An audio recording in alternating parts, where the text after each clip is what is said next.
Good morning student class tenth.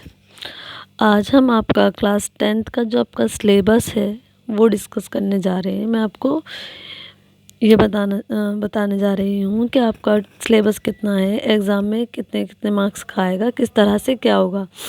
देखिए, आपका जो टेंथ का जो सोशल स्टडीज़ का सिलेबस है वो 4 पार्ट्स में डिवाइड होता है। History, democratic politics, geography and economics. ये चारों ही सब्जेक्ट आपका जो एग्ज़ाम पेपर है वो 80 मार्क्स का होगा। कितने का होगा बेटा? 80 नंबर का होगा।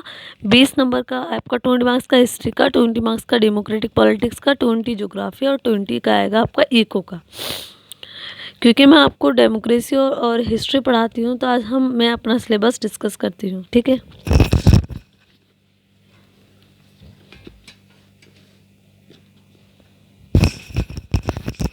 बेटा, आपका हिस्ट्री का जो ओवरऑल सिलेबस है वो 2 सेक्शन में डिवाइड है, सेक्शन 1 और सेक्शन 2। सेक्शन 1 में है आपका राइज ऑफ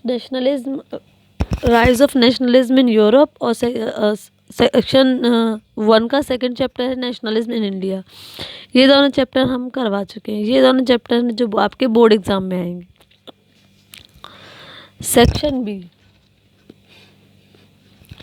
सेक्शन बी में है आपका चैप्टर 3 है मेकिंग ऑफ ग्लोबल वर्ल्ड, और उसके बाद एक चैप्टर है आपका एज ऑफ इंडस्ट्रियलाइजेशन। इन दोनों चैप्टर में से कोई एक चैप्टर है जो हमें पढ़ना है, लेकिन ये चैप्टर हमें पीरियोडिक टेस्ट के लिए पढ़ना है। देखिए, any one theme of the following, the theme selected should be assessed in the periodic test only and will not be evaluated in board exam। तो ये चैप्टर आपका जो है, एक चैप्टर इसमें से जो मैं आपको कराऊंगी, हम करवा रहे हैं आपका मेकिंग ऑफ ग्लोबल वर्ल्ड। ये आपका पीरियोडिक टेस्ट के लिए है, इससे बोर्ड एग्जाम में नहीं आएगा। बोर्ड एग्जाम में आपके वही चैप्टर आएंगे जो अभी हमने बताए थे आपको, rise of nationalism in Europe and nationalism in India, ठीक है। आपका डेमोक्रेसी का सिलेबस है वो डिस्कस कर लेते हैं। आपके इसमें 4 चैप्टर आ रहे हैं, power sharing, federalism, political parties and outcomes of democracy. Power sharing हम करवा चुके हैं, फेडरलिज्म भी आपको हो चुका है, पॉलिटिकल पार्टीज भी, और आउटकम ऑफ डेमोक्रेसी ये आपका चैप्टर बचा है। इस चैप्टर को हम अब आपका ग्लोबल ऑफ मेकिंग वर्ल्ड करवाने के बाद हम आपका ये चैप्टर करवाएंगे, ठीक है। ये अब ये 20 नंबर का आपका डेमो का हो गया, 20 का हिस्ट्री, 20 इकोनॉमिक्स और 20 ज्योग्राफी, यानी कि 80 नंबर आपका। अब आपके बचे 20 मार्क्स होते हैं इंटरनल असेसमेंट के। बेटा, 20 मार्क्स हैं आपके इंटरनल असेसमेंट के। अब इंटरनल असेसमेंट के 20 मार्क्स को किस तरह से डिवाइड किया गया है वो भी समझ लीजिए।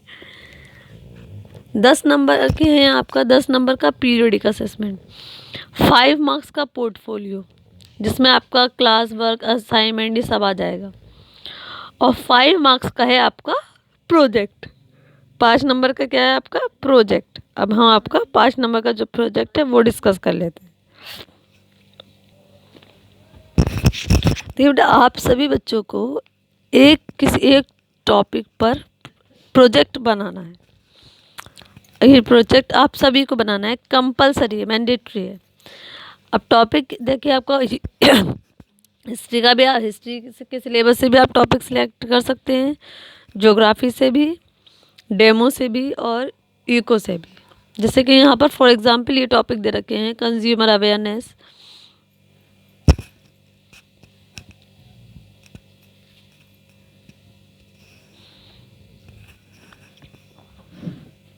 Social issues, sustainable development. अब आपके सिलेबस में जैसे कि सोशल इश्यूज आपका डेमो का है टॉपिक, कंज्यूमर अवेयरनेस ये आपका इको का टॉपिक है, सस्टेनेबल डेवलपमेंट ज्योग्राफी का टॉपिक है। तो आपको इन्हीं में से प्रोजेक्ट बनाना है। आप चाहे तो डेमो का टॉपिक ले लीजिए, कोई सस्टेनेबल डेवलपमेंट ज्योग्राफी से कोई टॉपिक सेलेक्ट कर लीजिए, या फिर इको से, और उस पर आपको अपना प्रोजेक्ट वर्क करना है। प्रोजेक्ट में मैं आपको बता दूं करना क्या है। सबसे पहले जो आपका फ्रंट पेज होगा, प्रोजेक्ट आपका कम से कम 15 to 20 पेजेस का होगा।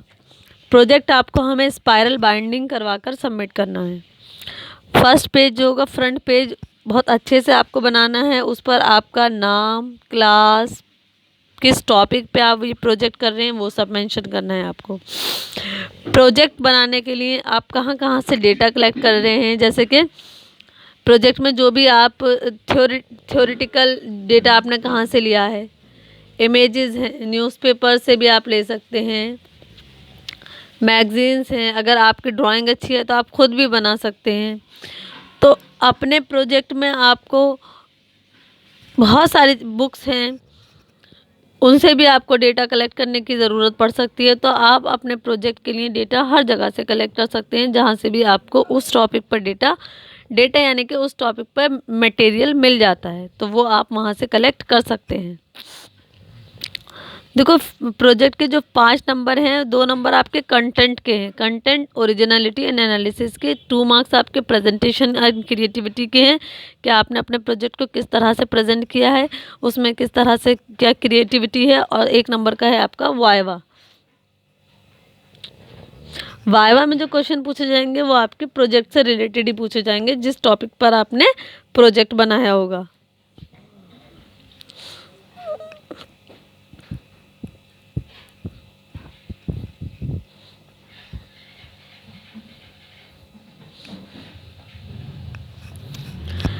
एक बात अब मैं आपको यहाँ पे बता दूँ, it is to be noted here by all the teachers and student that the project and models prepared should be made from eco friendly product. ठीक है, प्रोजेक्ट में आप ध्यान रखें इन चीज़ का कि आपको इको फ्रेंडली प्रोडक्ट यूज़ करने हैं without incurring too much expenditure. और जो भी आपको अपनी प्रोजेक्ट रिपोर्ट है वो आप खुद से लिखेंगे। आप अपने प्रोजेक्ट रिपोर्ट को खुद से लिखेंगे।